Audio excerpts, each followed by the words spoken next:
Welcome everybody to our Prothero lecture tonight. So it's a great pleasure that I introduce our speaker tonight, Professor Linda Colley.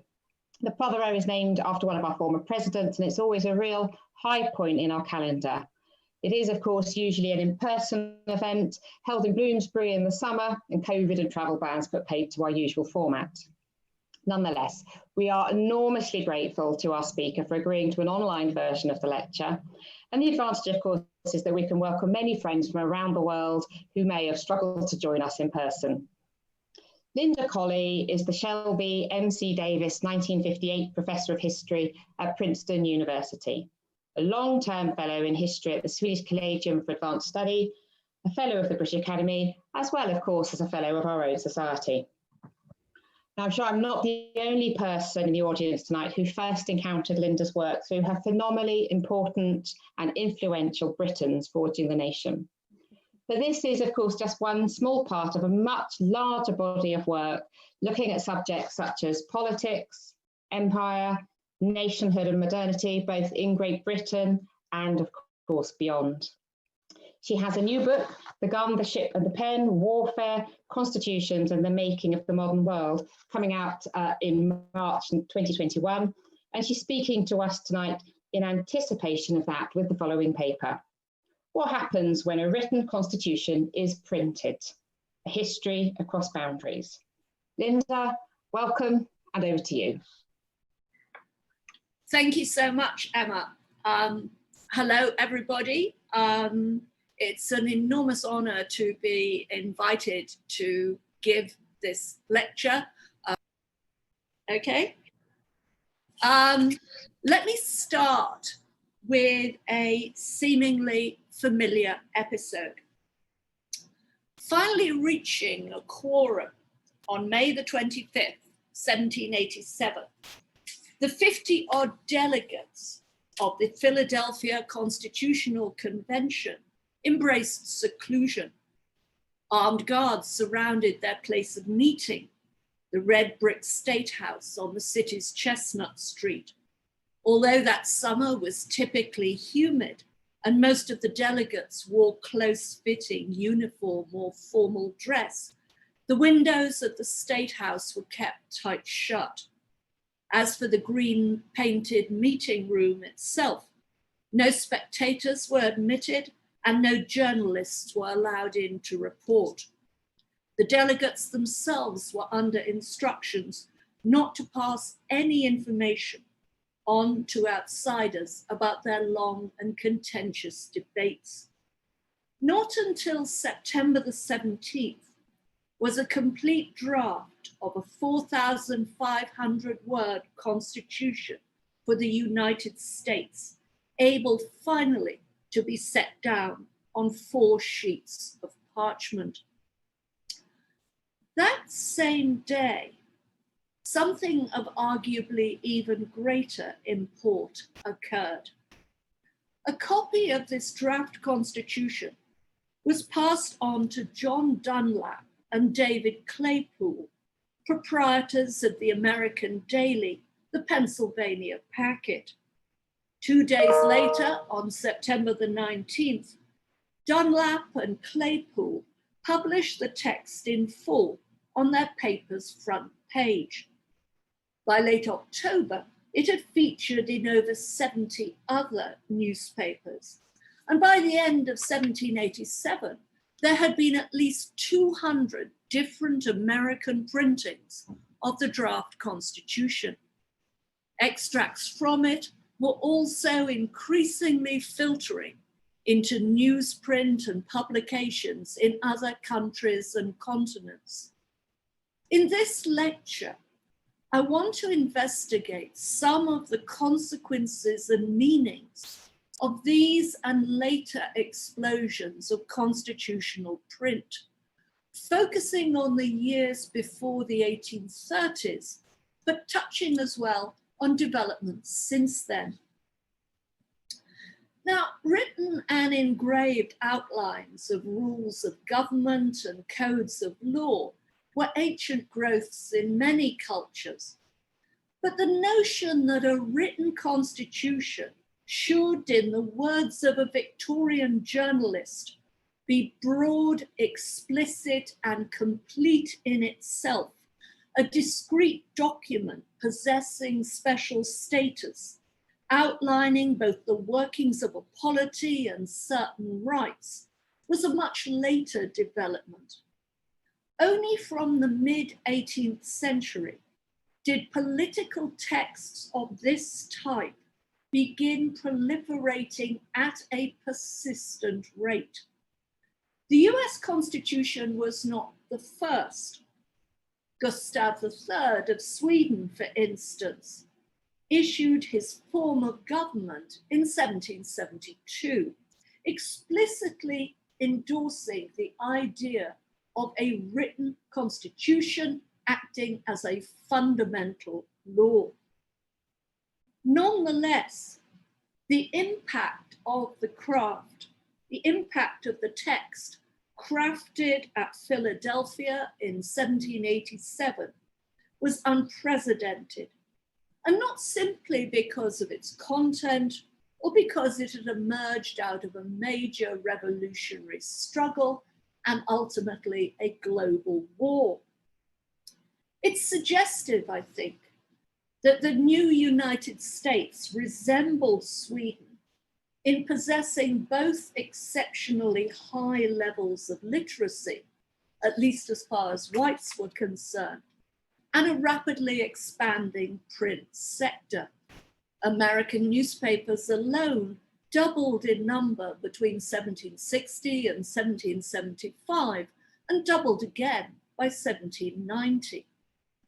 In addition, and unlike Sweden, the US was a brand new republic and faced by both acute domestic divisions and potential threats from without. It is this mix of circumstances, both the scale of American print culture and literacy and the scale of its post-independence internal and external challenges, which partly account for the degree to which print became such a vital resource in the wake of the Philadelphia Constitutional Convention. The last article of its draft constitution stipulated that it needed the approval of at least 9 of the 13 American states. As has now been well documented, securing this level of ratification was a close-run thing. Ratification was not achieved until September 1788. This protracted uncertainty meant that for months on end, American activists and advocates invested energy and cash in publishing the draft constitution and in issuing polemics in its support. These domestic efforts were combined, moreover, with calculated print campaigns outside the United States. Back in the Revolutionary War, the US Congress and individuals such as Ben Franklin had sponsored the translation and mass printing of the new republic's more emotive political documents and their busy circulation in Europe and elsewhere. These wartime print promotions had been designed to convince foreign governments of the seriousness of the new United States, the enlightenment of its political experiments, its determination to resist the British, and consequently its claims to be taken seriously in regards to war loans, trade, and military aid. From 1787, very similar campaigns were launched to publicize the United States Constitution overseas. American diplomats, consuls, and merchants systematically distributed copies of the text to foreign rulers and other major players, while duplicates of the new Constitution were also regularly enfolded into American diplomatic correspondence.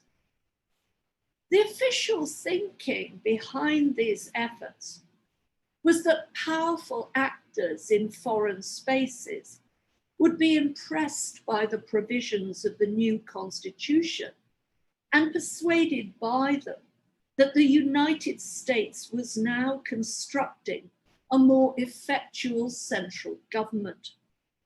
This, it was hoped, would help deter any potential armed invasions from without, while simultaneously reassuring and enticing overseas merchants and investors.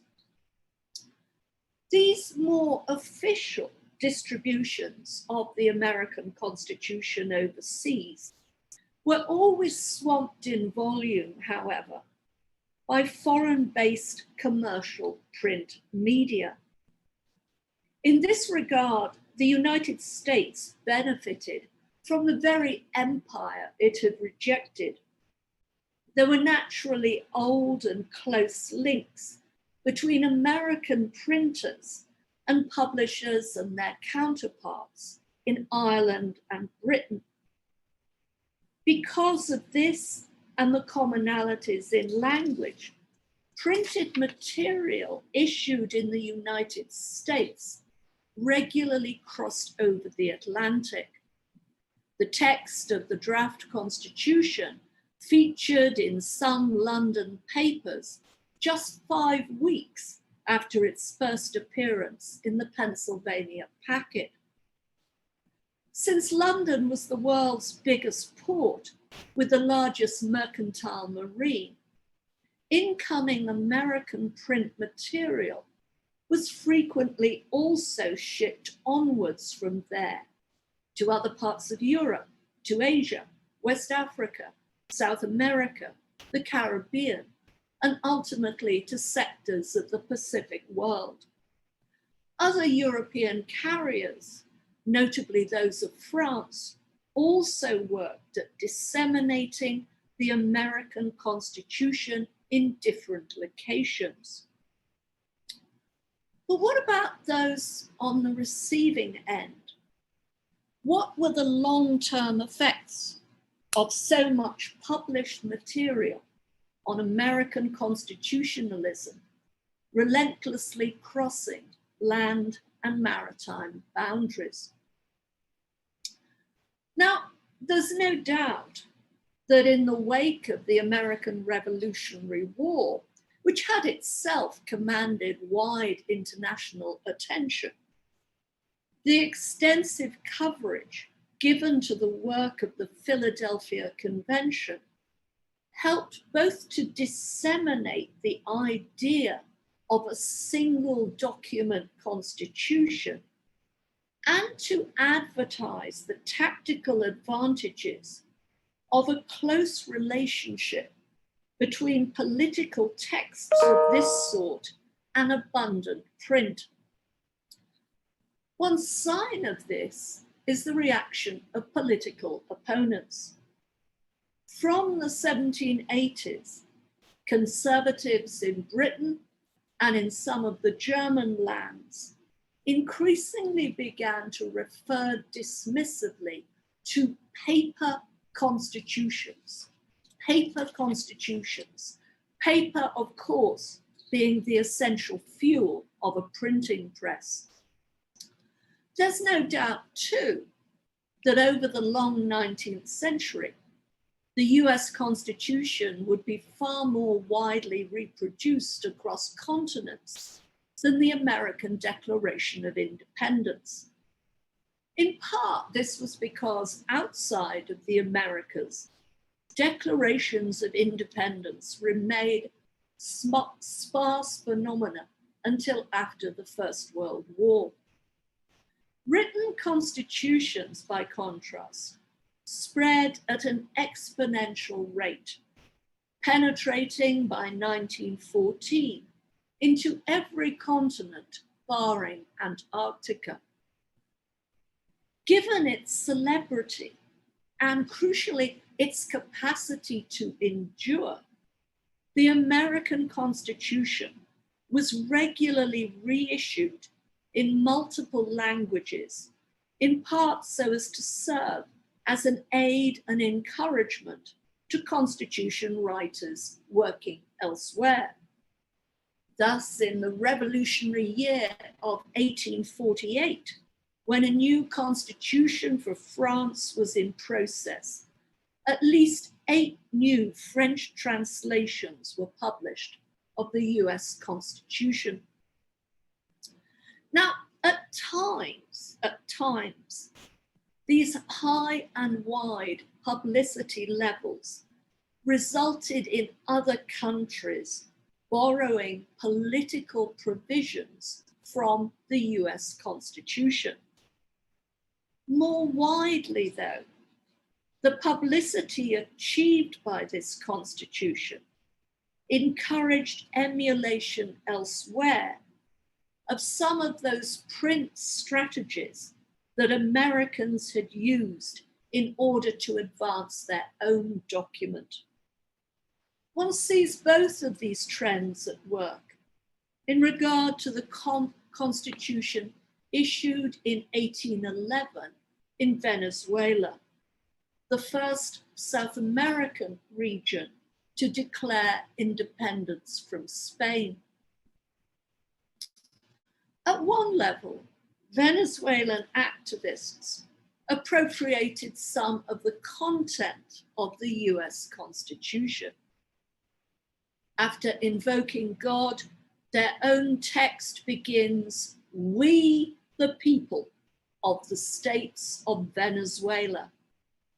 It goes on to provide for a federal republic and for the introduction into Venezuela of a House of Representatives and a Senate after the American pattern.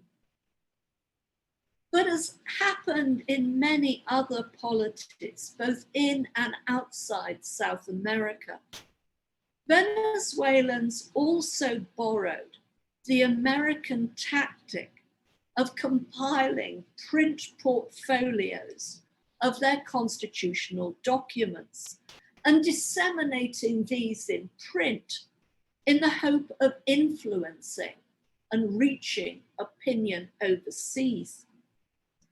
Together with other texts, a copy of this new Venezuelan constitution was dispatched to London. Here, bound editions were published in 1812 with Spanish and English versions on alternate pages, ready to be shipped to multiple locations overseas.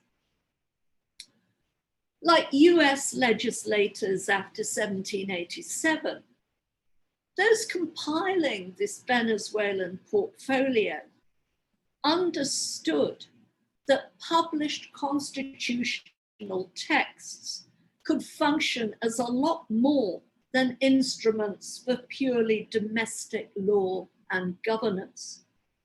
They could become a means of communicating across borders, devices by which a polity could announce, promote, and define itself in foreign spaces. As the compilers declared in 1811, without the print export of their constitution, Venezuelans could not have solemnly declared their intention to the world. For all this constitutional activism and print ingenuity, the first Venezuelan constitution and republic quickly failed. Its lavish printed and circulated constitutional portfolio, however, endured. Part of what by now, the early 19th century, was a rapidly expanding print archive of different countries' constitutional projects. And this is an absolutely crucial point. Scholarly attention has often focused on how the US Constitution itself provoked emulation elsewhere. But quite as important were the ways in which such enterprise on the part of Americans helped to bring into being other competing constitutional systems in different parts of the world and rival written and printed constitutional texts. As more and more countries adopted and published written constitutions and then dispatched copies of them across borders, men and women interested in this form of political technology were presented with a widening choice. Not only could they study and plunder the United States' own much reproduced and translated constitutional texts, progressively they were in a position also to obtain information on constitutions generated by other polities as well, and if they wished, borrow selectively from these. Already by the 1790s, savvy publishers were capitalizing on this trend. Instead of merely publishing the text of a single constitution, they began issuing omnibus collections of constitutions produced by many different countries. This way, curious readers and aspiring constitution makers could compare and contrast rival print and paper models of organizing a state. The long-term consequences of this were many and mixed. Let me touch on just 3 of them.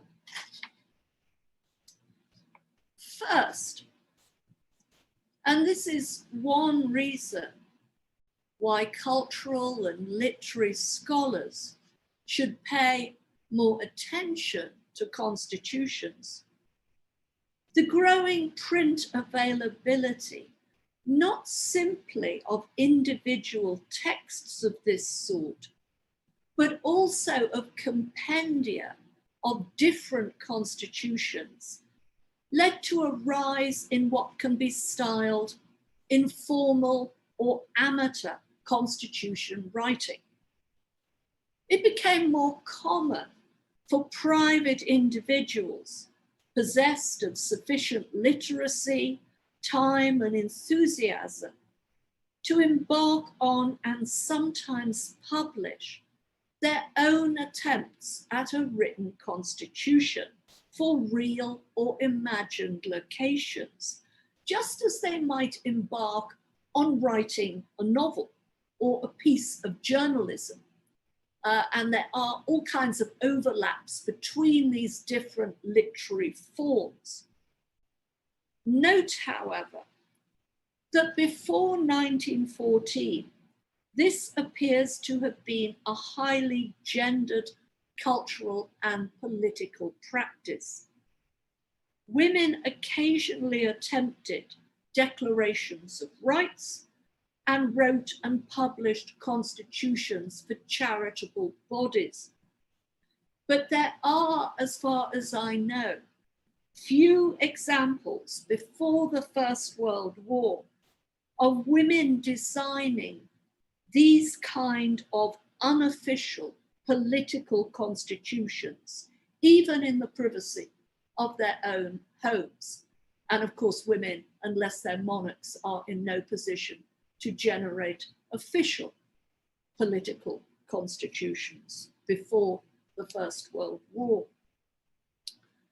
Second, the degree to which multiple constitutions were put into print circulation from the late 18th century onwards progressively resulted in a new politics of extraction, appropriation, comparison, and selection. Those actively engaged in planning and drafting constitutions, but also individuals wanting to imagine new systems of power, government, and right, were more and more able to adopt a policy of pick and mix. They could study and select between ideas, institutions, laws, and language set out in an expanding print array of different countries' constitutions.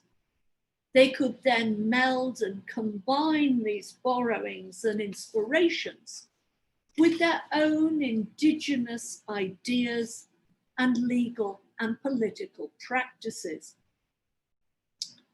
One can see this kind of pick and mix strategy at work at an official level in 1814 in the making of Norway's constitution, next to that of the United States, the oldest such document still operating today, albeit much amended.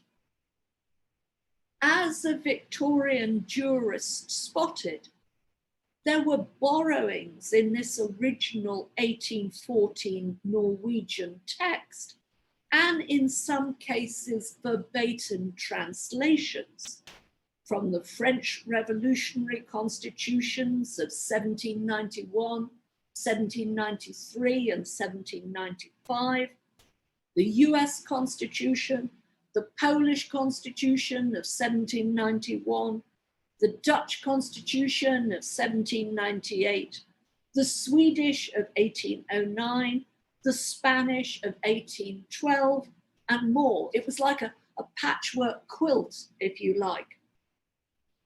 This same constitutional moment also illustrates how, as communication technologies changed and evolved over time, so too did the application of print to advancing political constitutions.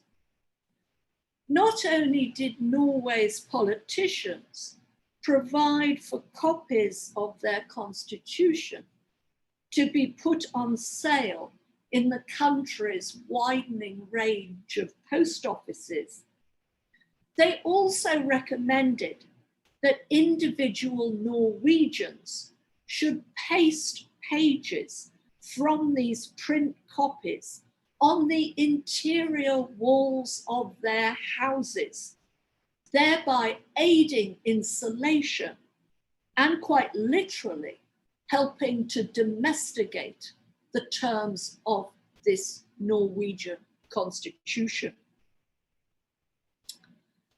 My third point is this.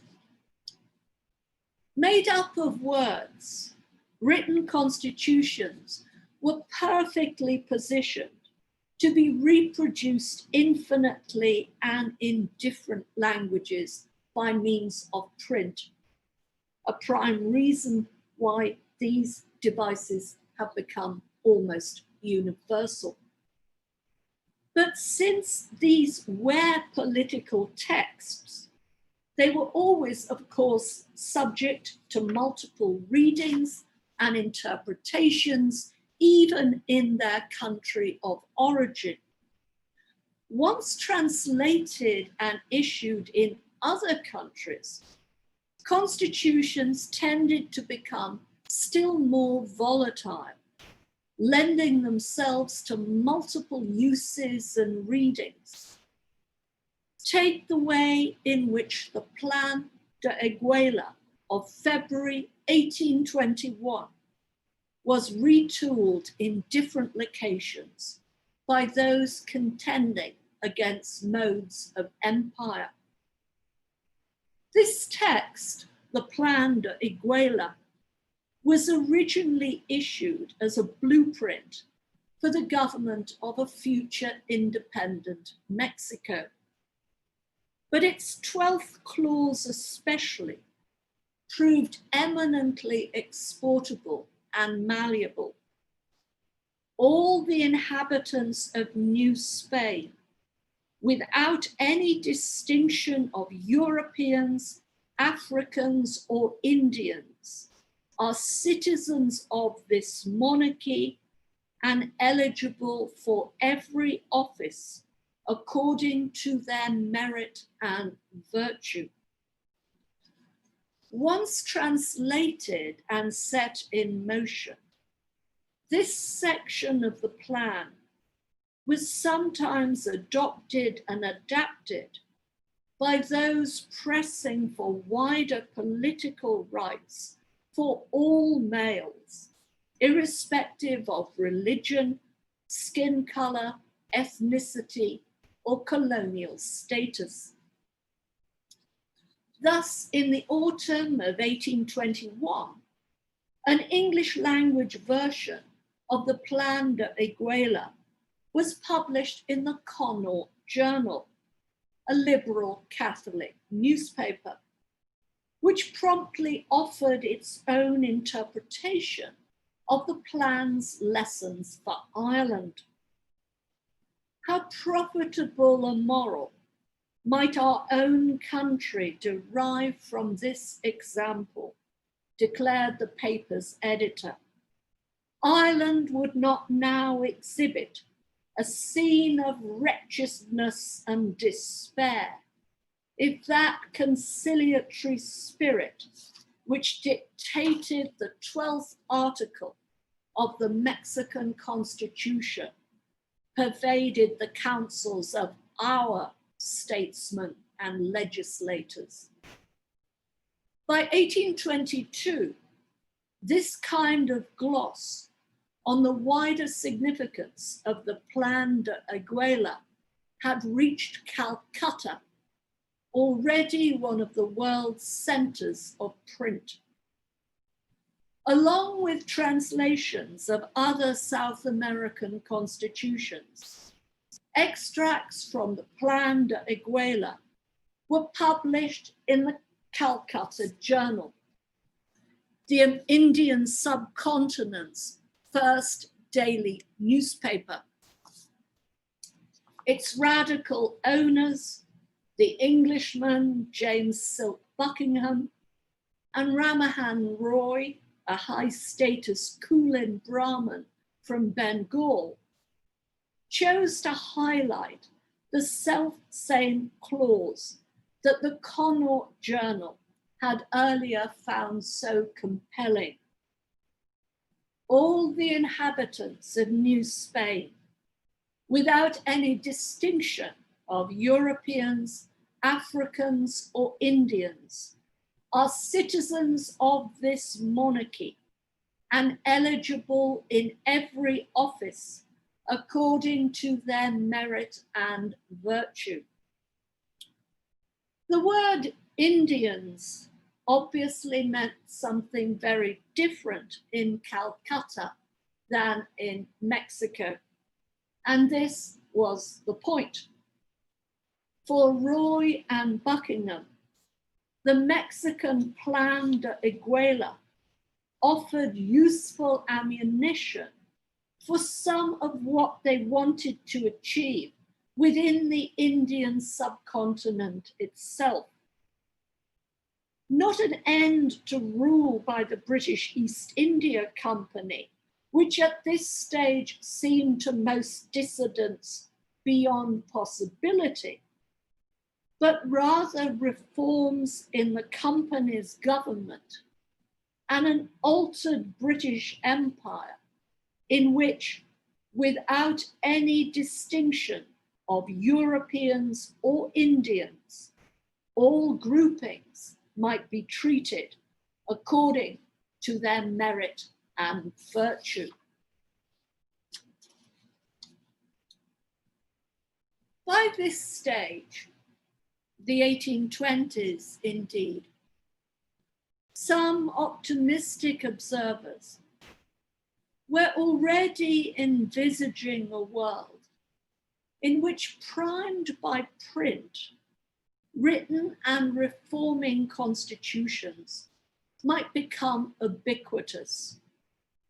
We shall see the Asiatic states demanding the representative system in a few years, wrote one British radical. I and the African too. But while print proved vital for the advance and shaping of written constitutions, by itself, even apart from the variations in its availability across the globe, print was manifestly not enough. The fact that Britain itself, long one of the world's most prolific centres of print, is still without a codified constitution today, is itself a qualified demonstration of this point. So is the fact that the rulers of the Chinese Empire, for all that it had pioneered the making of paper and print, exhibited minimal interest in written constitutionalism until the very end of the 19th century.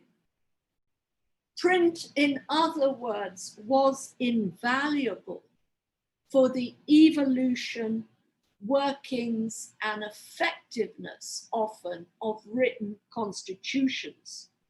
But by itself, print was never enough. The interests and ideas of those possessing prime political, ideological, and military power were usually of more decisive importance. As events in the 1820s demonstrated, considerations of power could even constrain print's ability to foster new constitutional initiatives within the United States itself. By this stage, the 1820s, the 13 American states, which the delegates at Philadelphia had taken for granted in 1787, had expanded to 24, while the registered American population had tripled. Left out of the official census listings, however, were Native Americans. Not generally liable for tax, these peoples were not included among the US citizenry. Neither in the main were they slaves. So what were they? In 1827, leading activists among the 15,000 or so Cherokees, based largely in the emerging state of Georgia, along with some missionaries active among them, decided that what these people were in fact was an independent nation, and consequently that they required a written and printed constitution. By now, the Cherokee had indeed acquired access to print. One of their number, Sequoyah, about whom we don't yet know enough, had invented a writing system which allowed the Cherokee language to be read, set down on paper, and put into typescript. One result of this was that in 1827, some leading Cherokee were able to hold a constitutional convention and adopt and print a constitution for their future governments with twin columns, one in English, one in Cherokee throughout. Like so many other constitution makers across the world, these men cut and pasted, quite deliberately, for example, replicating part of the United States Constitution.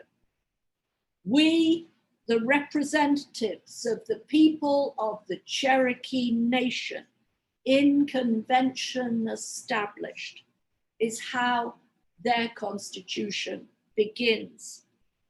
But these Cherokee activists also set down in close geographical detail the territorial boundaries of this nation, which where they insisted hereafter to remain unalterably the same.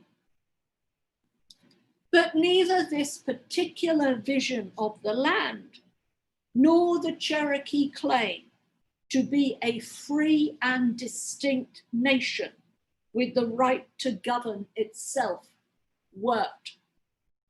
Both the US federal government and the all-white Georgia legislature rejected the legality of this constitution and the validity of Cherokee national aspirations. In the 1830s, most Cherokee were driven out of Georgia and relocated further west, some 4,000 of them dying in transit. It can seem a distinctively American frontier tragedy, but it's actually more than that. At one level, this Cherokee episode underlines again how closely access to print could be linked to involvement and interest in constitution making. At another level, this episode confirms how, in regard to constitutions, the opportunities made available and nurtured by print could be suppressed and pushed to one side by those in possession of superior levels of power. This same episode also illustrates, of course, how written constitutions could be bound up in practice with varieties of empire making, in this case, white American overland empire, not just rising nationalism or incipient democracy. Yet this Cherokee initiative also stands, I believe, as a reminder that, like print itself, constitutions were and are intrinsically volatile. That missionaries were involved in this Cherokee episode underlines this point. Over the course of the long 19th century, the work of missionaries in creating new written languages and in introducing printing presses into the Americas, Greater Asia, Africa, and the Pacific world would repeatedly lead to different indigenous groupings seeking to adopt and adapt this device, a written constitution, for their own particular ends and in keeping with their own cultural norms. To paraphrase the great political scientist Benedict Anderson, a written constitution proved an invention on which it was impossible to secure a patent. Like other works susceptible to print, it easily became available for pirating by widely different and sometimes unexpected hands. And this brings me to my conclusion. I selected as a publicity image for this lecture a photograph of a man in Pretoria in 2017 demonstrating against Jacob Zuma's then regime. And I did this both because it's such a great picture, but also because it illustrates the continuing value of print for mass constitutionalism. Print is highly portable, cheap, and widely available, which is why this man was able to use a paperback copy of the South African Constitution inaugurated by Nelson Mandela, both to conceal his personal identity because he's part of a radical semi-military group, and to proclaim his personal loyalties. But many of us now inhabit societies, of course, where growing numbers get their information from a screen, not from printed paper. Moreover, the coming of the digital age has brought about a balkanization of political data and information. We are increasingly leaving behind a narrow aperture world where individuals rely on just a few TV channels or a few major newspapers or on a single iconic printed constitutional texts. The implications of this technological revolution for written constitutionalism still needs working out. But these massive technological shifts go to underline one of the main arguments I've sought to sketch out in my lecture today, namely that written constitutions are not and never have been simply about law and governance and individual countries. Properly approached, these texts are closely bound up with changing currents of thought and cultural practices, with the history of gender and race and empire, as well as nations, with changing patterns of communication between different regions of the world, and a whole lot more. Written and printed constitutions, in short, are historical resources that badly need revisiting. Thank you very much.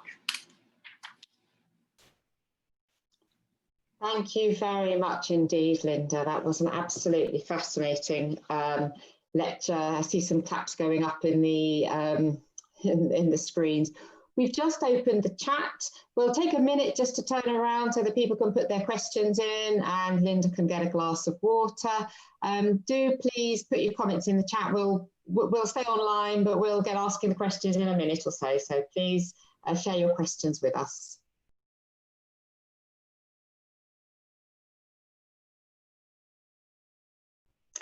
Okay, so I'll get, I've got some questions of my own, but I don't want to abuse my position here by monopolising you, Linda. So I'll start with the first question that's come in from Peter Mandler. He writes, the first wave of constitution mongering situated in the age of revolution and the early decolonisations it engenders in North America, South America, even Scandinavia.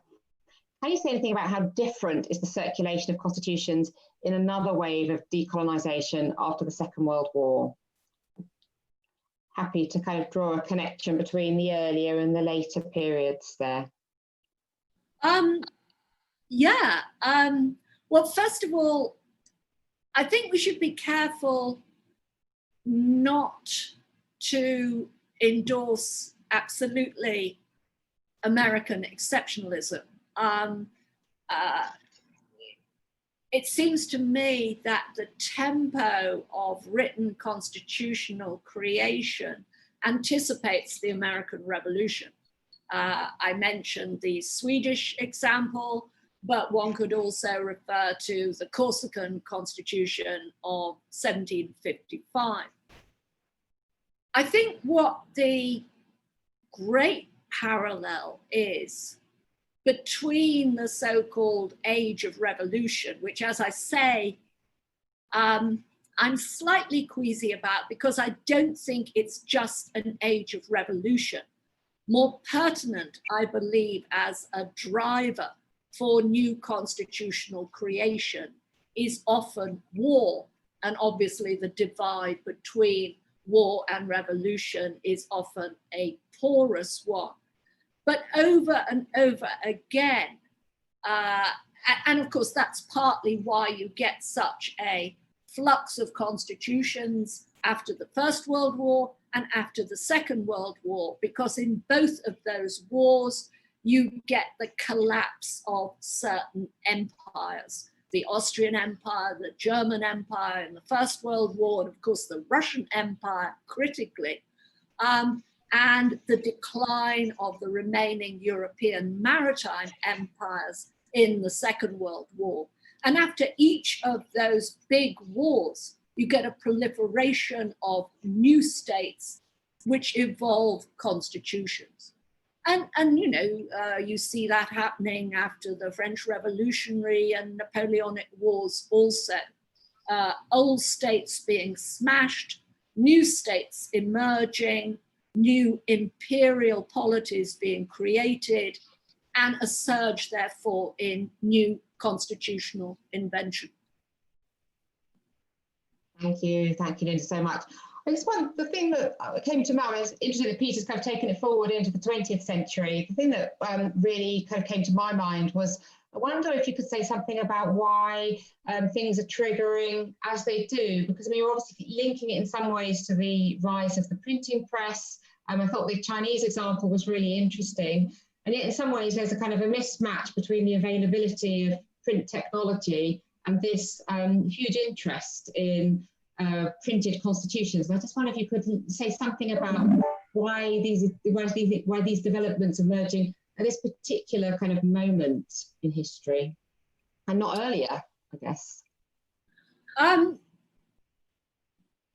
Well, partly print technology is just moving faster and faster and faster. And, I'm not meaning to underrate the impact, as I tried to suggest in my talk, of the very high profile constitutional documents of the United States, which even apart from their content and ideas, do publicize this new political technology in a very important way. But I very carefully said in my lecture that the relationship between print and new constitutions is not absolute. Considerations of power, considerations of war, does a state have to do this, are always essential. On the other hand, it is the case that once it becomes clear that you can use a written constitution to spread your profile and your ideas across frontiers, other states fasten on this idea. And Britain is actually a superb example of that. Yes, Britain has a great print culture, but no codified constitution. So what does it do to compete? It starts bulking up constitutional history.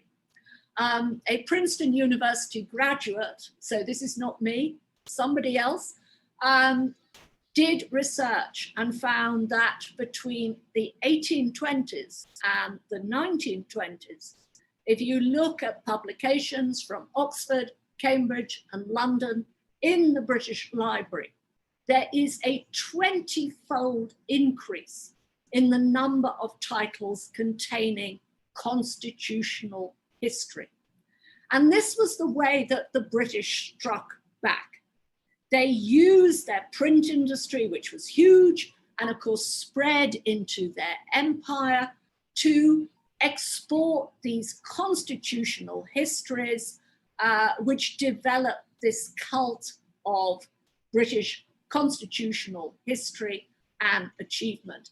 And I think we can see this as in part a quite deliberate riposte to other states, other increasingly powerful states, being able to mass produce and export political constitutions, which the UK couldn't do in the same way. Okay, thank you so much. I'm moving on to a question from David Armitage here, who's in our audience. He writes, once constitutions are printed and made public, they can be appropriated not just for other constitutions, but in other media and genres. How are constitutions represented visually in art or architecture or musically? And have you found constitutions transformed, say, into verse or into children's books? Yes to all those questions. One of the visual accompaniments to the proliferation of constitutions is enthusiasm about images of ancient legislators. Moses, but also Muhammad, King Alfred. You can just see, I mean, William Blake does a wonderful engraving of Moses receiving the law in 1780. And of course, the encyclopedia too is very keen to push the importance of Moses, the idea of these sacred legislators. But yes, it filters through into children's verse, into novels to a degree. And as I said, you do see an overlap between constitution writers and constitutional enthusiasts and other kinds of literature. And this is one of the ways in which I think compartmentalization has limited our understanding of this mode of thought and action. We think now of constitution writers being lawyers, politicians, civil servants perhaps, but we don't think of them primarily as creative writers.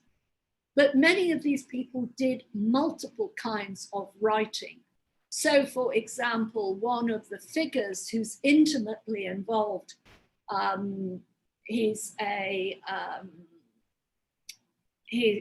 started out as a slave in the Tunisian empire, but becomes an active participant in the 1861 Tunisian constitution. His other big interest is writing children's stories. I mean, he just moves between different forms of prose. Incredible, thank you. We've got a question from Emily Jones in the audience here, which I'm going to skip to. And she asks, you mentioned that women's constitutional writing changes after 1914. Would you be able to say a little bit more on what changes and where after this point? I've got a personal interest in that as well.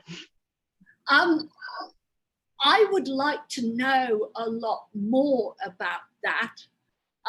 You do come across individual women being involved in post-First World War constitution writing for some of these new European states post-First World War, and more so in other parts of the world outside Europe after the Second World War. But it's not a subject that has received as much attention as it seems to me it really should. Similarly, when I was writing this book from which this lecture was derived, I kept asking people in different specialities, well, do you know of any woman who, as a private enterprise, drafted a constitution in her spare time? Because lots of men do this in different cultures. So it seemed too neat that women didn't. But I simply haven't found any, well, more than a couple of examples. And I suppose the great sort of illustration for me was looking at Queen Victoria's diary in 1848, when she's writing about the Frankfurt Parliament. And she writes in her diary, well, Albert has written his own constitution for the Frankfurt Parliament. And of course, this is a purely amateur enterprise. And, she goes on and on and on about how wonderful this is. And then a few weeks ago, she has Albert reading out to her the text of the actual constitution of the Frankfurt Parliament. And what you get, which is not the norm with Victoria, is this passivity.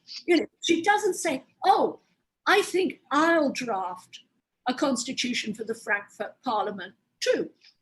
And she's Queen Victoria. I think it's not just that I didn't find any examples. I think the examples are probably very sparse. Yeah, that's right. I mean, I think everything that you're saying is really just kind of encouraging us to think about constitution writing as bound up in kind of power networks. And of course, that kind of helps to explain why these things aren't there. It's not just not finding them, they're not there. Another really interesting set of questions takes us on to situating this in the kind of the global context. There's a question from Orsi here. German liberals after 1815 liked the Napoleonic law codes because they served as an alternative to the constitutions. They weren't granted by conservative governments. Can you reflect on the relationship between the wave of 18th and early 19th century legal codifications and constitution writing? Probably not as much as ideally I should do, because I'm not a legal scholar. There's clearly close overlaps between these texts. I mentioned earlier that you can see new kinds of written constitutions increasing in number after about 1750. Well, the same is true of law codes. And indeed, I would say that there were considerable overlaps, not just in form, but sometimes in organization. If, for example, one looks at Catherine the Great's nakaz in the 1760s, now here is, if you like, a kind of female constitution writer, only it isn't a constitution, it's a law code. But what is striking with this extraordinary nakaz, which is hundreds of pages, and Catherine puts together substantially herself, though she takes a lot of information from Enlightenment scholars, is that she creates a convention in Moscow to discuss the text of the nakaz.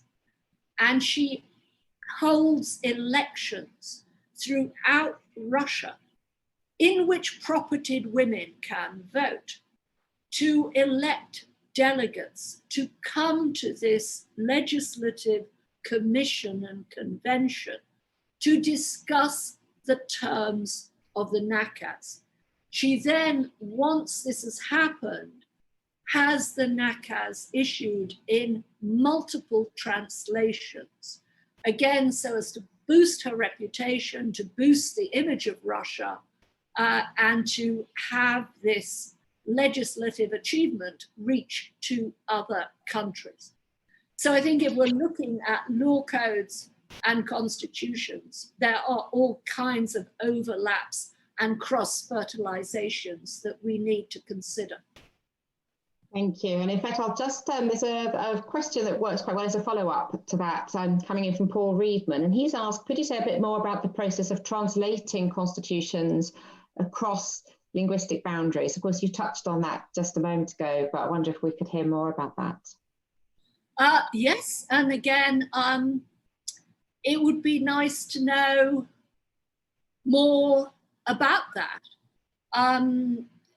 because it's going on all the time at various levels. I mean, even at a more kind of plebeian radical level, one of the leaders of the London Corresponding Society in the 1790s has one of the French constitutions translated into Gaelic so that people in the Highlands and Islands of Scotland will be able to access it because they don't have the English language.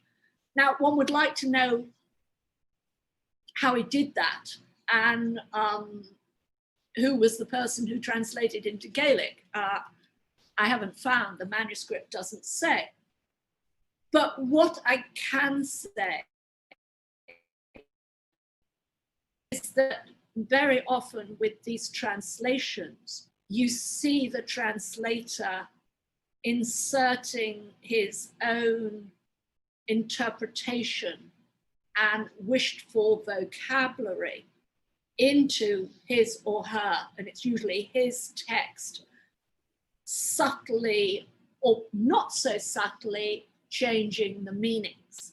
And this is particularly true in languages for which there are no reliable dictionaries, or that vocabulary goes up and down, as in the Russian language. I mean, it's quite clear that some of the translations of Catherine the Great's nakaz turned it into a far more radical text than Catherine intended. Indeed, it was banned in France as an excessively radical text because of what the translators had done. Lovely. And actually, that leads again to the next question that I was going to ask, which comes from Andrew Smith. Thanks you, first of all, for an excellent paper. He says he spoke fascinatingly about the positive interactions of constitutions through printed media and the ways in which they cross-pollinated and conversed. Were there any moments where you saw printed constitutions establish negative examples against which people defined their political positions? Very much so. For example, the great Constitution of Cadiz of 1812. In many ways, it's a very advanced constitution. It is more racially inclusive than, for example, some of the US state constitutions that are appearing by this time. It has fairly, it tries to extend these constitutional rights not only to Spain, just men of course, but to Spain's empire in South America and Asia. But it insists on the primacy of the Catholic Church. This is the other side of the Constitution of Cadiz. And in some ways that's very important, because up to this point, a disproportionate number of constitutions had been generated by Protestant powers or by actors like Napoleon, whose Catholicism had been rather up and down. But here is a devout Catholic text which I think helps to make the idea of constitutionalism more acceptable in other Catholic polities. But of course, for some Protestants, Thomas Jefferson cannot understand what has happened. How could such an advanced text be so bigoted as he sees it in religious terms? So yes, you see individuals comparing these texts and trying to refine what do they like, what don't they like, how could they merge different things.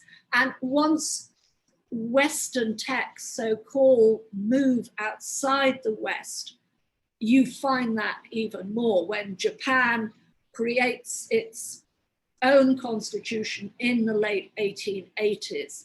They're quite deliberately taking a lot of information from German and Central European constitutions, but they're also paring away those bits that they feel would be completely incompatible with their own intrinsic and valuable culture. That's so fascinating, thank you. Coming back to Britain then, a question from Roland Quinault. He asks, what role did Bentham play in proliferating constitutions?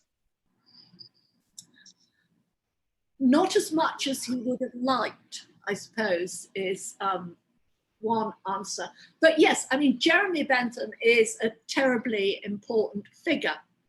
And of course, one of the things that he's important in regard to is that the fact that he's emerged in Britain, which immediately raises questions about British society's interest in written constitutionalism, which was a lot more than some have assumed. Bentham works very hard with foreign visitors. He's visited by South American revolutionaries and radicals. He has a huge correspondence with people in the Iberian Peninsula, in Greece, in Haiti, in Russia, and so on and so on. And it is possible that he has some impact, for example, on Portugal's early constitution making in the early 1820s. But it's not as much as, of course, as Bentham would like. Partly because Bentham is, there he is in this safe study in a rather affluent house in London, which is in some ways untouched by the Napoleonic Wars in the sense that the city has not been ruined. And he's sending constitutional prescriptions to places which in many cases are in the midst of war and revolution and disaster and turmoil. And this is one of Bolivar's quarrels with Bentham, because although the two men correspond and Bolivar is initially very flattering, Bolivar effectively says, look, you cannot draft constitutions in a study. We have to deal with circumstances on the battlefield. And that is a very different kind of tempo to take cognizance of. Another problem that Bentham had, I think, and his friend John Cartwright was rather better than that in this concern. Bentham is not very good often on indigenous people. And one of the things that many South American legislators are doing, as in the Plan de Iguala that I mentioned, are trying to experiment with constitutions that will let in one-time slaves, let in Indigenous people, to widen citizenship. And Bentham, he's not quite there. Interesting. Thank you, Linda. So another question about the kind of the ongoing life, I think, of these constitutions. Michael Govreau asks, you mentioned in the lecture the way in which written constitutions were exposed to reinterpretation. After newspapers published constitutions, did they develop an ongoing process of editorial commentary which took issue with the constitutions under question? Yes, is one answer. I mean, it depends in part on the constitution. Some have a much higher profile than others. But yes, you get, you can see the column inches in British and Irish newspapers devoted to the question of new constitutions. If you do word searching, you can see that going up relentlessly from the 1790s onwards, because it's not just that you get editorial comment, but you get pick up in readers' letters. You get, newspapers then printing speeches which refer to happens in Chartist newspapers. The Chartists are very interested in other people's constitutions. Of course they are, with the People's Charter. And you see in some of the Chartist papers quite a lot of discussion of other countries' constitutions. So yeah, there's a lot of editorial comment and other kinds of comment in the press. It's fascinating how they have this kind of ongoing life once they're put out into the world. They are part of the culture. So there's a question here from Michael Rowe. He asks, many constitutions seek to carve out non-constitutional spaces, either emergency provisions, states of siege, or by stating that certain territories, bracket colonies, aren't covered by normal legal provisions. Do you see this as a near universal when it comes to constitutional law, the need to create the exceptions? On the whole, yes. And this is what I meant by my comment earlier about the importance of war or some kind of comparable emergency in provoking or necessitating or rationalizing constitutional creativity. And after all, you could see that in England, in the Civil War and the interregnum, the creation of constitutional documents, not only by radical groups like the Levellers, but also by Cromwell with the instrument of government.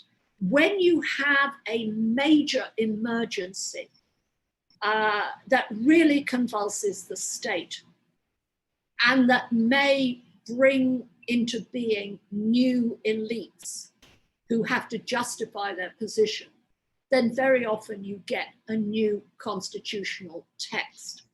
And this is the crucial reason why, as far as I can see, Britain does not have a written constitution now. It's not because of our intrinsic wisdom, if one was ever tempted to think that. It's because